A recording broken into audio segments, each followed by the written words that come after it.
축구공 그 자체는 별것이 아닙니다. 그냥 단순한 가죽 제품에 지나지 않죠. 그런데도 그 축구공이 특별한 가치를 지니는 이유는 훌륭한 축구 선수들이 그 축구공 아니면 기량을 발휘할 수가 없다는 겁니다. 우리가 잘 아는 메시라든지 호나우두, 손흥민 선수 같은 그런 선수들이 신기에 가까운 드리블이나 또 슈팅을 보여줄 수 있는 건 바로 축구공을 통해서 가능합니다. 우리 인생도 고작 70, 80을 살다가 가는 인생이고 이 큰 우주 앞에서 보면 우리는 먼지 같은 존재에 불과한데 어쩌면 축구공보다도 미미한 존재일지 모르겠습니다. 그럼에도 우리가 특별한 존재의 가치를 가지는 것은 바로 만물을 창조하신 위대하신 하나님의 손에 붙들려 쓰임받기 때문이라는 사실을 기억하시기 바랍니다. 하나님의 손에 붙들려서 우리가 사용되기 때문에 우리가 가치가 있는 겁니다.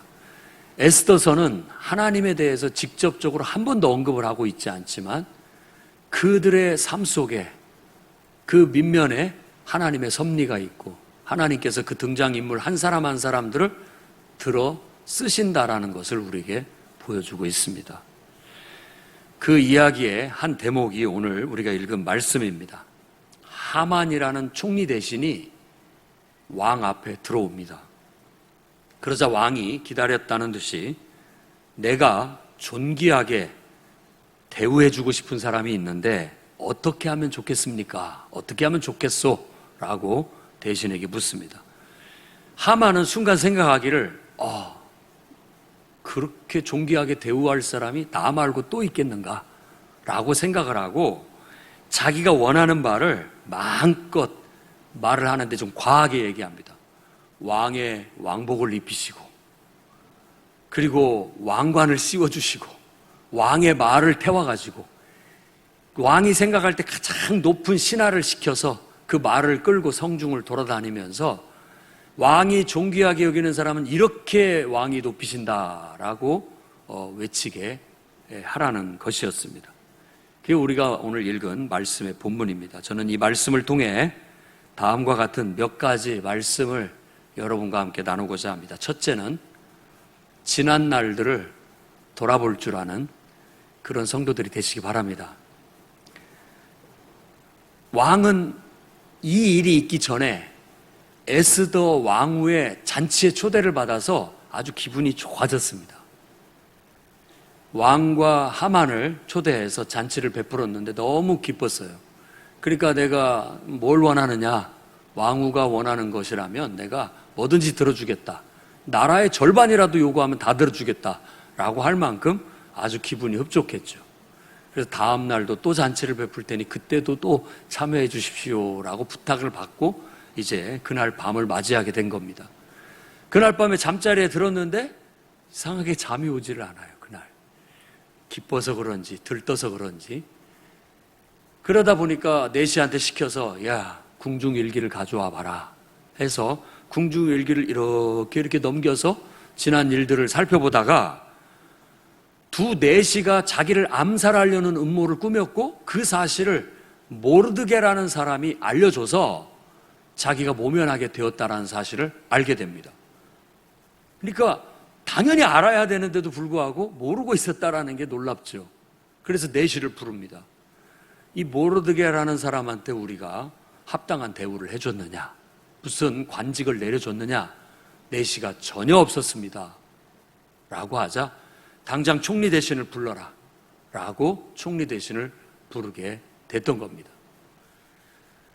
우리도 참 바쁘게 살아갑니다. 이 아수에로 왕은 그리스와의 전쟁에 아주 바빴고 그 전쟁에서 다 세 번 다 패한 후에는 아주 궁중에서 사치스럽고 호화스러운 삶을 사는 왕의 대명사가 됩니다.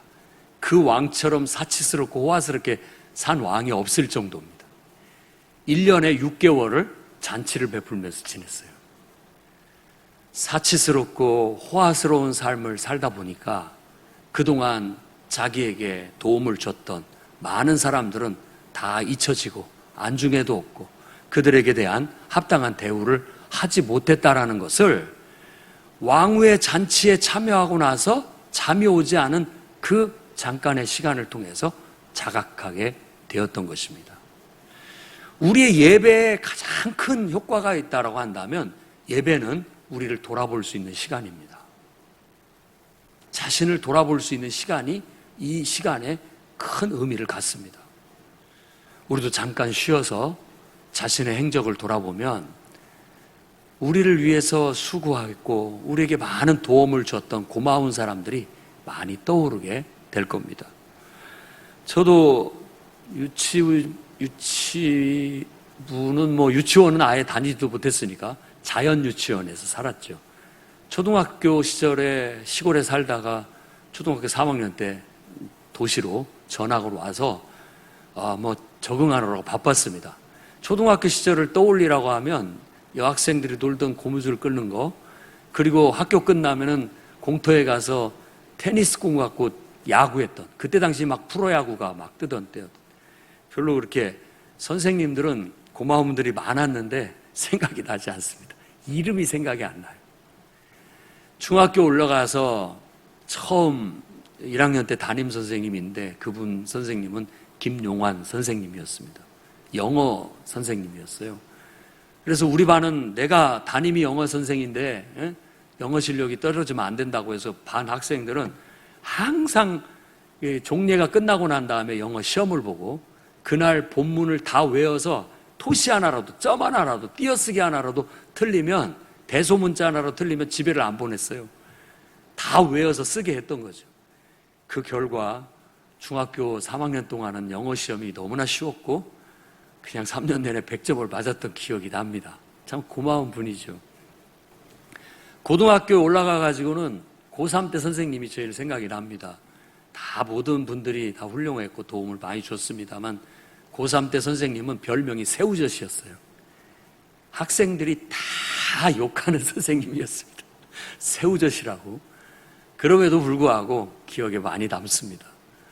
대학에 올라가가지고 대학 들어가서 첫 번째 지도 교수였던 교수님이 박세영 교수라고 하는데, 그분이 낯설게 막 대학 생활을 시작할 때 참 잘해줬던, 따뜻하게 잘 지도해줬던 기억이 납니다.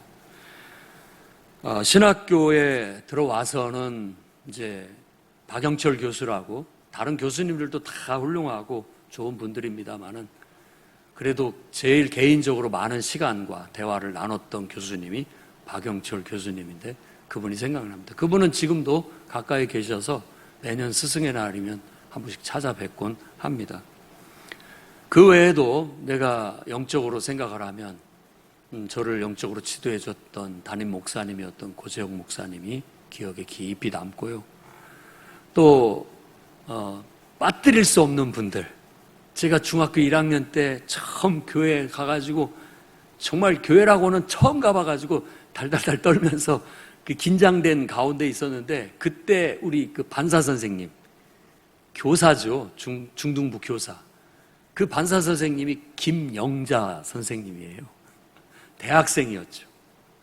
그런데 얼마나 이렇게 따뜻하게 잘 가르쳐 주시는지 그분들의 도움을 통해서 신앙이 자랐다고 생각이 됩니다.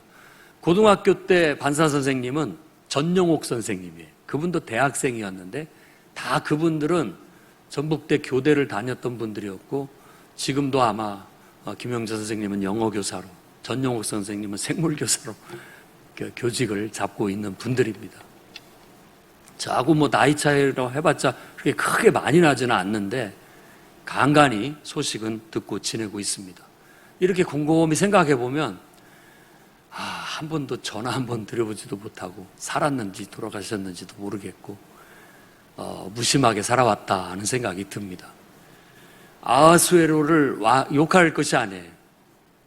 궁중의 사치와 또 그 호화로운 삶 속에서 자기가 왕이 되고 왕의 역할을 하기 위해서 보이지 않는 데서 돕고 협력했던 그런 사람들 다 잊혀진 것 같이 내 인생에도 하나님께서 많은 사람들을 붙여주셔서 그들을 통해서 큰 도움을 받았는데도 불구하고 그에 합당한 대우를 못해 드리는 것 같아 참 죄송스럽고 안타깝게 그지가 없습니다.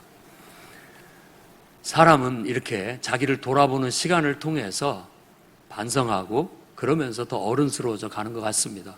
오늘 이 예배 시간에 떠오르는 분들이 있다면 한번 연락들을 취해보시고 내가 합당한 대우, 그래도 밥이라도 한 끼 대접해드리고 고마움을 표할 수 있을 수 있다면 얼마나 좋겠습니까? 꼭 그렇게 실천해 볼 수 있는 여러분들이 되기를 바랍니다. 두 번째로는 고생과 영광을 함께 해 나갑시다. 하만이 왕이 존귀하게 하는 자를 찾았을 때 그게 바로 자기 자신이라고 생각했어요. 자기 자신이라고. 왜냐하면 지금 나만치 왕에게 인정받고 또 왕후에게까지 아무도 초대받지 않았는데 자기만 잔치에 초대를 받았을 뿐만 아니라 내일 또 오라고 약속을 받은 사람은 자기밖에 없기 때문에 아마 나한테 포상을 해주려고 그런가 보다라고 하자 그 사람은 다른 사람한테 줄 거라고는 꿈에도 생각하지 않고 자기가 원하는 바를 다 얘기합니다. 왕복을 입히시고요, 왕관을 씌우시고 왕이 타는 말을 태워가지고 제일 지체 높은 대신을 시켜가지고 성을 돌아다니면서 그를 높이게 해주십시오 라고 그렇게 말을 하는 겁니다. 과한 요구였어요. 제가 볼 때는 이거 과한 요구죠. 근데 왕은 흔쾌히 허락을 합니다. 그렇게 해라. 왜 그랬을까?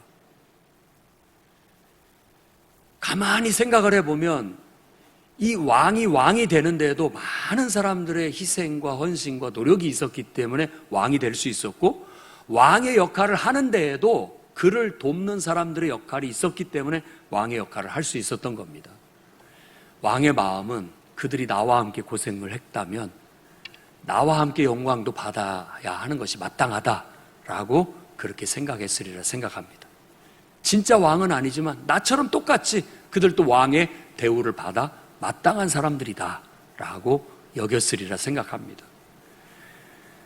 저희들도 2017년도 7월 26일 날 정말 하나님의 도움과 기적적인 역사로 이곳에 종교용지를 불화받고 여기에 건축을 한 10개월 걸려서 건축을 하고, 이제 이 본당에서의 첫 예배는 7월 첫째 주 7월 26일 준공인데 우리가 먼저 예배를 드려서 첫째 주 예배를 드렸습니다. 많은 분들이 오셔서 아직도 어수선하고 준비 안 된 그런 곳에 오셔서 다 물심양면으로 헌신하고 희생해서 낯선 곳에 와서 이제 내 교회라고 생각을 하고 쓸고 닦고 청소하고 또 한 영혼 교회 올 때마다 어떻게든지 같이 등록해서 함께 신앙생활을 하려고 하도록 권면하고 또 그런 어려운 속에서도 나서서 일꾼이 되어줘서 영혼들을 관리하고 가르치고 또 교사로서 봉사해주고 한 것들을 보면 정말 모든 가장 좋은 것들로 다 대우를 해줘도 부족하다는 생각이 듭니다. 그런 고생들을 다 수고하고 함께 해왔기 때문에 그렇습니다. 하나님의 명령을 받고 세종에 정말 주님의 몸된 교회를 세우라는 명령 받고 와서 이곳에 교회를 세우고 양으로 생명을 얻게 하고 더 풍성히 얻게 하라는 그런 하나님의 말씀을 실천하기 위해서 복음으로 회복된 모든 성도들을 사역자로 섬기는 그런 건강한 교회를 이루어 한 영혼을 깨워서 그들을 하나님을 알게 하고 하나님 말씀을 가르쳐 그 말씀대로 가르쳐 지키게 하고 순종해서 살아가게 함으로써 그야말로 하나님을 믿고 섬기는 삶을 통해서 가장 복된 삶을 개개인들이 살아갈 수 있도록 이끄는 이 사명을 감당하는데 저뿐만 아니라 같은 마음을 품고 고생을 함께 해오신 많은 분들이 있습니다.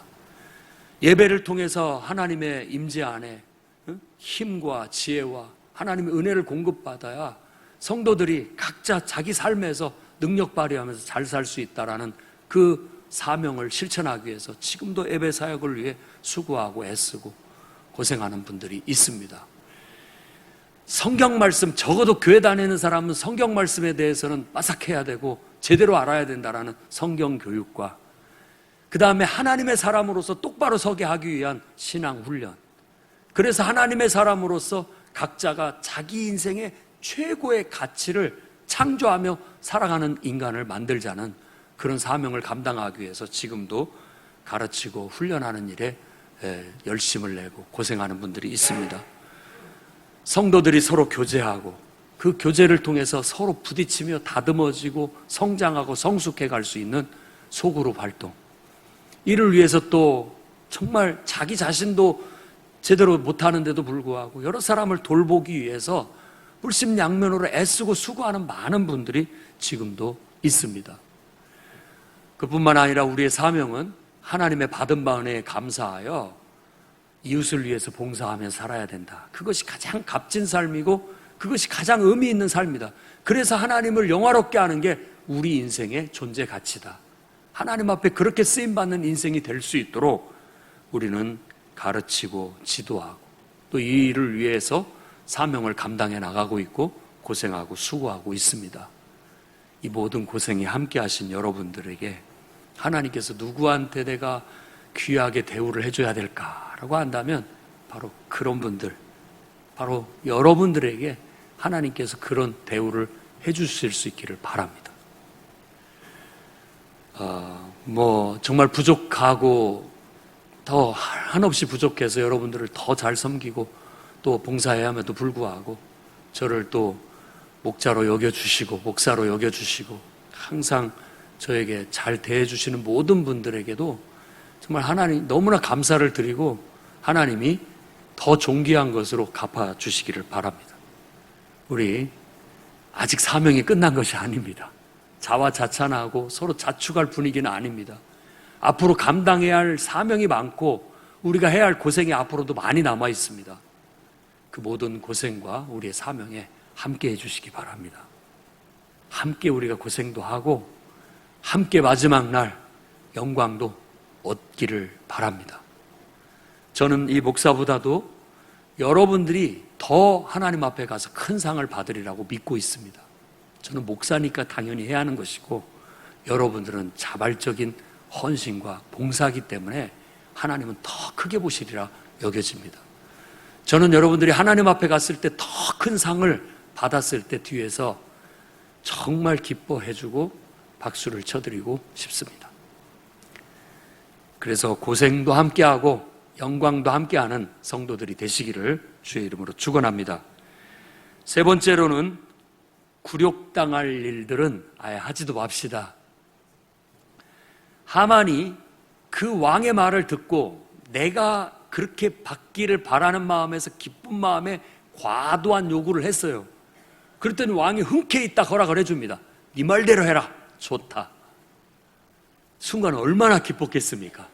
그런데 그 뒷말을 듣고는 얼굴이 사색이 됩니다.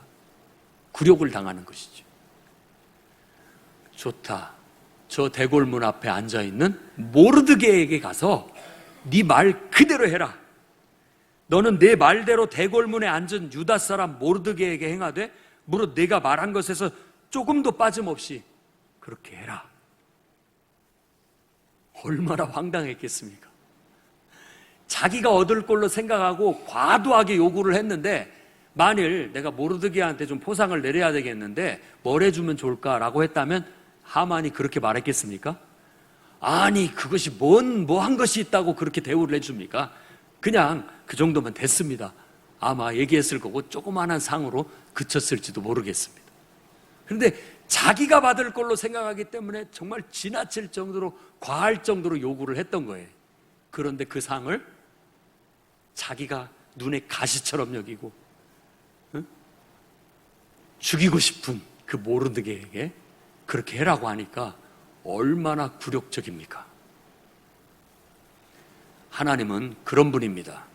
하나님은 모르드게처럼 특별히 대우받지도 못하고 보상받지도 못하지만 있는 자리에서 충성을 다하는 사람은 높여주십니다. 에스더처럼 자기를 평생 어렸을 때부터 부모 다 돌아가시고 사촌 오빠가 자기를 데려다가 자기를 길러준 모르드게의 말이라면 죽어라는 말까지도 순종하는 여인이었습니다. 왕후가 되었음에도 불구하고 모르드게의 말이면 무조건 순종했습니다. 그래서 죽으면 죽으리라, 제가 왕 앞에 나아가겠습니다, 할 수 있었던 사람이죠. 그런 충성과 그런 순종이 있는 자들은 하나님께서 때가 되면 다 높여주십니다. 그러나 하만을 보십시오. 하만은 그토록 싫은 모르드게 하나 제거하는데 만족을 못하고 그 민족 전체를 다 말살해야 되겠다라는 마음을 가지고 그를 언제 우리가 죽일까라는 날짜를 정할 때 주사위를 던져 장난치듯이 그 날을 정하는데, 그 날을 정하는 것이 왕한테 허락을 받기도 전의 일이라는 거예요. 교만입니다. 자만인 것이죠. 그가 지금 이 왕 앞에 뛰쳐왔던 것도 벌써 모르드게를 나무에 달아 죽이려고 이미 사형틀을 만들어 놓고 왕한테 허락받으러 온 거예요. 그의 마음속에는 왕은 허수아비예요. 실질적인 왕은 자기라고 생각을 했던 겁니다.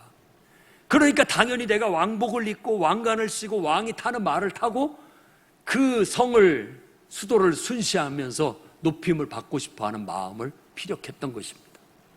하나님은 자만하고 교만한 자를 그냥 떨어뜨리십니다. 낮추시는 분이 하나님이신 거죠. 우리도 주님을 위해서 봉사도 하고 헌신도 하고 이런 모든 것들이 너무나도 귀한 일이고 잘한 것입니다. 그럼에도 불구하고 우리가 자칫 잘못해서 자만해하거나 교만해하면 한순간에 굴욕을 당할 수 있다는 사실을 늘 마음의 경각심으로 삼아야 되겠습니다. 지금 여러분 말씀을 듣는 이 모든 분들은 다 아멘 하십니다. 그런데 사탄이 우리를 밀가부르듯 할 때, 사탄이 우리에게 시험을 줄 때는요, 이런 생각이 정말 안 드는 경우가 많습니다.